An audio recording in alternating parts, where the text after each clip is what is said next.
Bismillah ar-Rahman ar-Rahim. Alhamdulillah wa salatu wa salamu ala Rasulillah. All praise is due to Allah, and may His peace and blessings be upon our beloved Prophet Muhammad sallallahu alayhi wa sallam.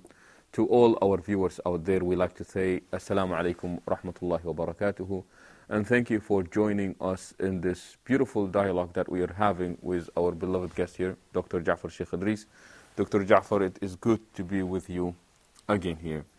And last time we spoke, we were talking about not only the Quran, but even previous scriptures that were sent down by Allah were not only rational, but they were also inviting to this idea of you are endowed with the faculty of intellect, so do put it to use. And the Quran alludes to this, not only alludes, but directly emphasizes this idea in different ways and forms. And we're wondering if we can shed some light on this Quranic approach. Yes, I think we emphasize the fact that the Quran and all revealed religions address people as rational people. Now, the Quran, as if it's telling people that you are asking you nothing more than abiding by these rational criteria that you use in your daily life. We will use the same criteria to invite you to the truth. So we are not telling you something mysterious or something that you don't understand. And we can enumerate some of these. And I think, Sheikh, you already said that we already apply this, and you gave that beautiful example about the business deals. Yes. Where people are mostly... Yes, I said that people become very rational when it comes to business. Now, we can go into some details of the characteristics of rational people. First, they like to understand. They don't just follow. So understanding, and this, as we said, is in the Quran. They don't like contradictions. We said that. What we didn't say also, rational people don't like their deeds to contradict their words. And the Quran says, أتأمرون الناس بالبر وتنسون أنفسكم وأنتم تتلون الكتاب أفلا تعقلون. Do you invite people to do good and you forget yourself? To do that good that you're inviting people to. أفلا تعقلون. Don't you understand? Don't you have reason? Don't you understand? When the Quran asks a rhetorical question, this means that the matter is understood. That he doesn't. The Quran is not telling people that they should not contradict. Their deeds should not contradict their words. It is telling that you know this. And this is a bad thing. So why are you doing it? أفلا تعقلون? Sheikh, interestingly, people would think this to be more of a moral argument than an intellectual argument. That your deeds do not necessarily confirm your beliefs. Yes. The Quran approach is... Yes, but some people, especially in the West now, understand intellect in a narrow sense. I am saying that rational people, whether they be in the West or the East, this is what they do. For rational people, moral values are part of their rationality. I see. I see. A rational person would not say, I don't care if a person lies or doesn't lie. He would not say, I don't care whether a person is honest or not honest. There is no rational people in their everyday life, and I'm talking about rational people. I'm not saying people who are intellectuals or people who are holders of PhD degrees or people who are educated. These ordinary rational people. This is how they behave. So within that circle of rational is not only intellectual arguments, but based on that, we get our moral understanding and values. Yes, I'm saying that the moral is part of the intellectual, a part of being rational. Let us say rational instead of. Also, rational people use also aesthetic values. And no one prefers the ugly to the beautiful. This is also one of the criteria that the Quran uses. In fact, Allah is described as being beautiful. His names are beautiful. The Quran is in beautiful language. And as the Prophet ﷺ said, Inna Allah jamilun yuhibbul jamal. Allah is beautiful and He loves beauty. So the Quran uses this because ordinary people use this. Aesthetic values. That applies to appearances, and it applies also to things like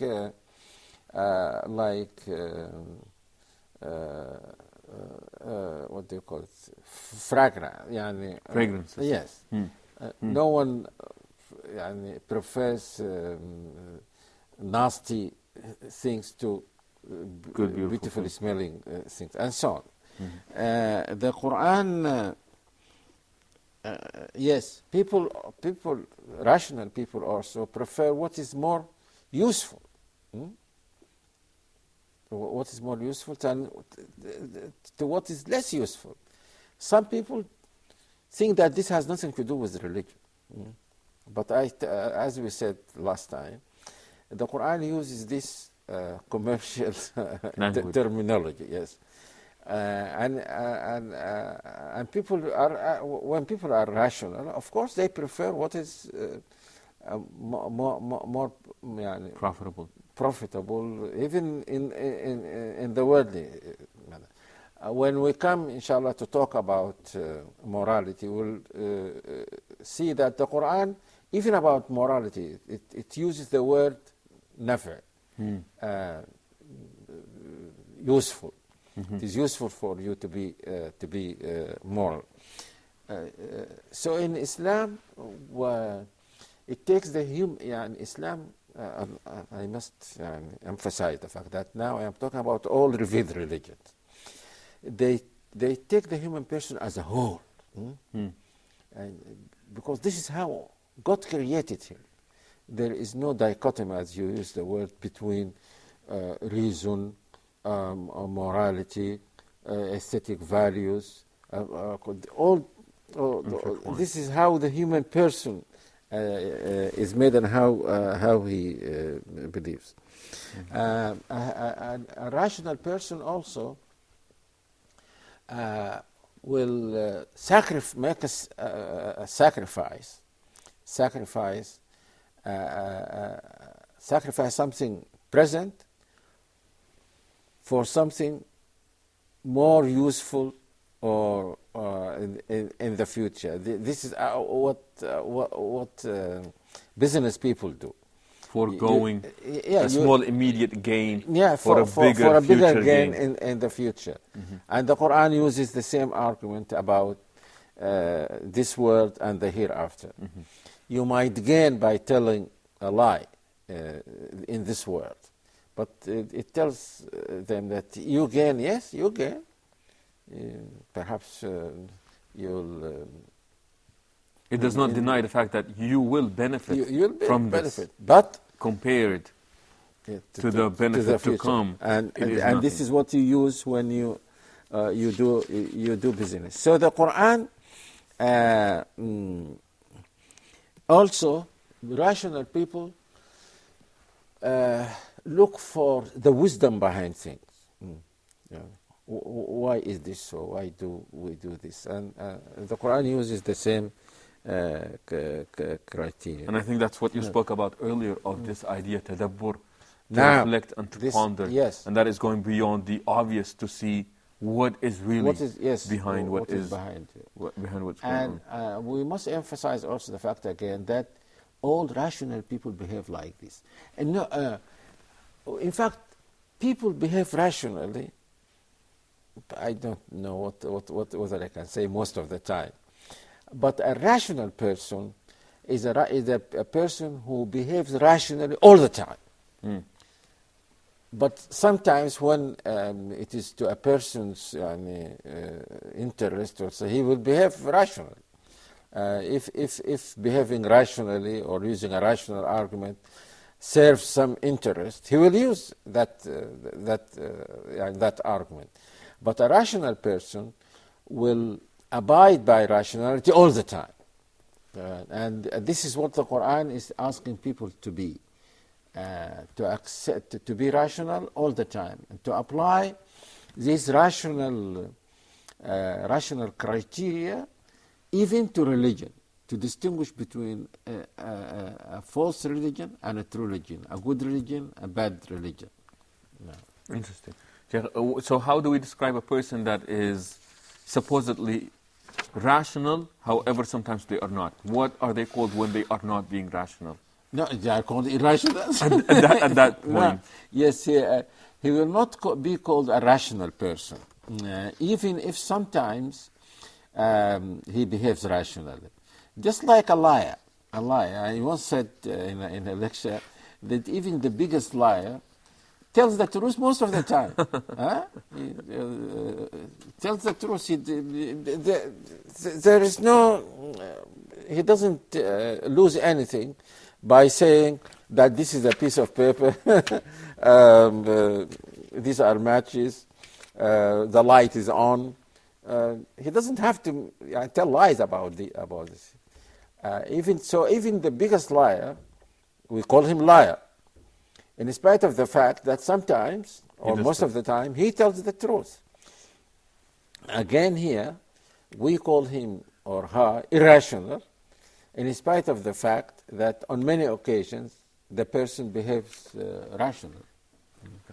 Sheikh, I am wondering, with all these praises that are mentioned in the Quran with regard to people who are rational and the use of intellect and what have you, are there certain areas where intellect does not really help anymore, or using it, or it does not become a useful tool to us? No. You see, I read the Quran several times looking for, and the Hadith, looking for what people claim. You find now even people who are very good Muslims, he have something, have a problem with reason or aql. And they call the people who do not abide by the sunnah of the Prophet ﷺ aqlaniyin, or who interpret the Quran in their own way aqlaniyin. So I once wrote an article. I said they are not aqlaniyin. They are not rational people. You are praising them when you say they are rational people. There is nothing in the Quran. It is nowhere mentioned in the Hadith or the Quran that someone deviated because of his reason. Yes, that is such an unbelievable statement that you have made. We would certainly love to challenge and hear more about it. So please do stay tuned, and we shall return soon.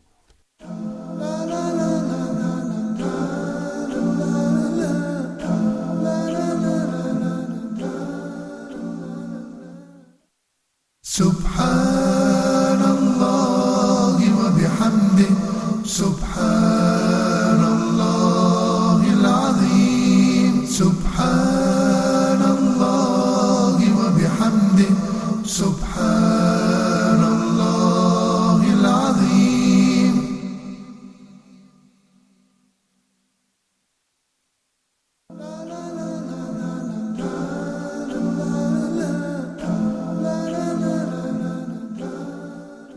Assalamu alaikum again, and thank you for joining us back. And we stopped at an extremely impressive statement, if you want to call it, and that is, the Quran does not make a statement such as a person deviated because they used their intellect. Yeah, and this is something I'm making just now a negative statement. But there is something positive. The Quran equates in two verses, equates being rational with having faith. Being rational with having faith. Yeah. An irrational person cannot have faith. And a truly faithful person must be a rational person. أولئك الذين هداهم الله وأولئك هم ulul albab. Those are the people whom Allah guided, and those are the people who have albab.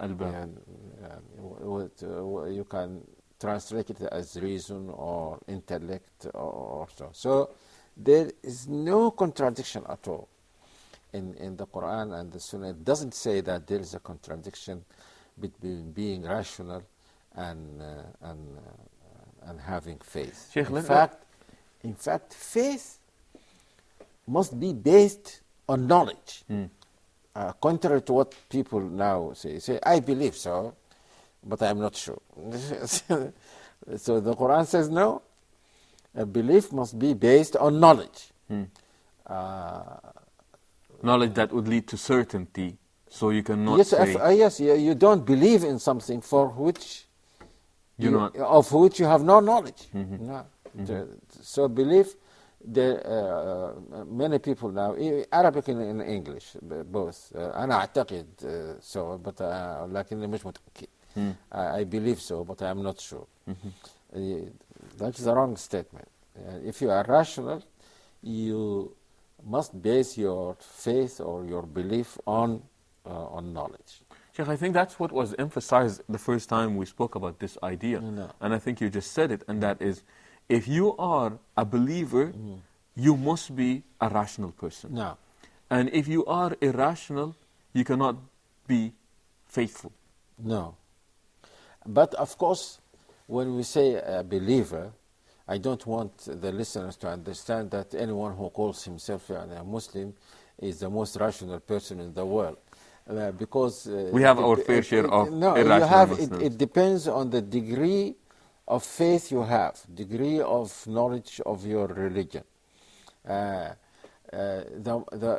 more you are knowledgeable of your religion, the more you are rational. And knowledgeable, and according to the Quranic conditions, that you understand what you read, you think about it, and so on. So by following the Quranic advice of reflecting, of pondering, of understanding, and so on, your ability to reason increases. So I don't want people to think that just by someone calling himself a Muslim, he can be rational person by default. But because I know of some people who are Muslims, and I have no doubt about their honesty, but most of the time they are not rational, and in fact they think that this is the way it should be for a Muslim. Someone once told me that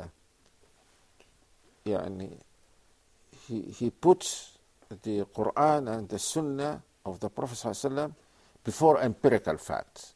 I said, now you are creating a problem where there is no problem. And then he gave me the example, I think I mentioned it in my book, the example of the man whom the Prophet advised to take honey to cure him. And at first the honey made his condition worse. Now, this man took this as a proof that the empirical fact is not important. I said, suppose that the man drank honey for 50 times, and every time his condition becomes worse. He will come to the Prophet and say, what you told me is not the truth. It's not working. And how do we know, how do we distinguish between falsehood and truth? It is by seeing whether the statement corresponds to the facts.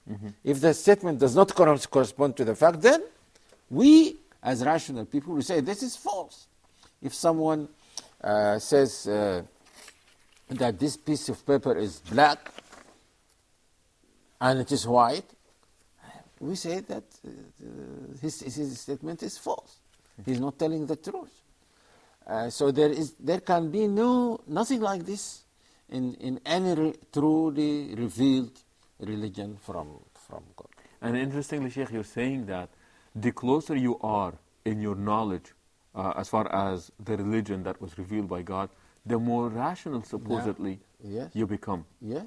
People usually look to becoming more spiritual, more and doing with Okay. reason. Again, there is no dichotomy between these. Yes, I know that people think that if you are religious, you are emotional. Yes. You're more devout. You're looking for spirituality tranquility, is different from being rational. But no, all of these go together. And all these are qualities of the soul, anyway. These are qualities of the soul. They are not qualities of the body. Even the brain, as a material thing, is used by the soul. In case you're wondering, we do have an episode with regard, I believe, to the concept of the soul, or Yes. that part right there. Sheikh, an earlier question with regard to, is there an area where intellect is not to be used, or intellect does not come in as a handy tool to gain more information? No, the intellect as something pure in the mind does not help you to discover facts, whether they are worldly or religious. One more time. It does not help you to discover facts. If you close your eyes and sleep in the bed, then you cannot talk about astronomy and say the distance between the moon and the sun is so and so. And your intellect works with data that comes through the senses. And that is why the Quran, when it said that when God brought you out of the wombs of your mothers, you came out knowing nothing. Then He endowed you with hearing, sight, and mind. So without the senses, the intellect cannot do much. And I like what you said. It is data that is later on processed by the intellect, through which we are able to... Yeah, this applies to religious knowledge and to worldly knowledge. So we are not saying that a rational person, a faithful person, is rational in the sense that he can just close his eyes and lie in his bed and says, and I think that Salah must be so and so, that Siyam must be so and so. No, he has to have knowledge. But if he is intellectual, then he uses. You remember the hadith, رب مبلغ أوعى من سامع. Sure. Someone has very good senses. He hears, he understands what he hears. He conveys it to someone else, and that someone benefits more from the deliverer of the message. Yes. And that is, in fact, the distinction between people in knowledge is not just the amount of the knowledge. It is well known that there were many people who knew more of the Sunnah of the Prophet than Abu Hanifa, for example. But with that less knowledge of the Sunnah, he became a greater alim than those who had more knowledge. Knowledge of the hadith of the Prophet. And the Imam Ahmad used to say, فهم الحديث أحب إلي من حفظ حروفي. Nice. The understanding of the hadith is more important than the letter. Yes, learning the committing it to memory, understanding it to memory. I think there's a point that I wanted to mention, I forgot, is that because Islam addresses people as rational people, it has bridges with people. And I think I mentioned this in the conference that we attended in India, when they asked me to talk about building bridges between Islam and one of these Asian religions. And I said, we don't need to build the bridges, because the bridges are already there. If these are rational people, then we have A bridge already. we have a bridge already built. But then we can also add that there are special bridges. The special bridges are between us and people who are not only rational, but who accept some of the Islamic truths. For example, a person who is rational, but who believes in the existence of the Creator. Person who is rational, who does not only believe in the existence of the Creator, but that Creator should be worshipped. Who believes in prophets, someone who believes that Jesus was a prophet, Abraham was a prophet, and so on. So Islam, you find many arguments in the Quran. The Quran bases the argument on this premise. So if you believe that, for example, that verse in the Quran, وما قدر الله حق قدره إذ قالوا ما أنزل الله على بشر من شيء قل من أنزل الكتاب الذي جاء به موسى.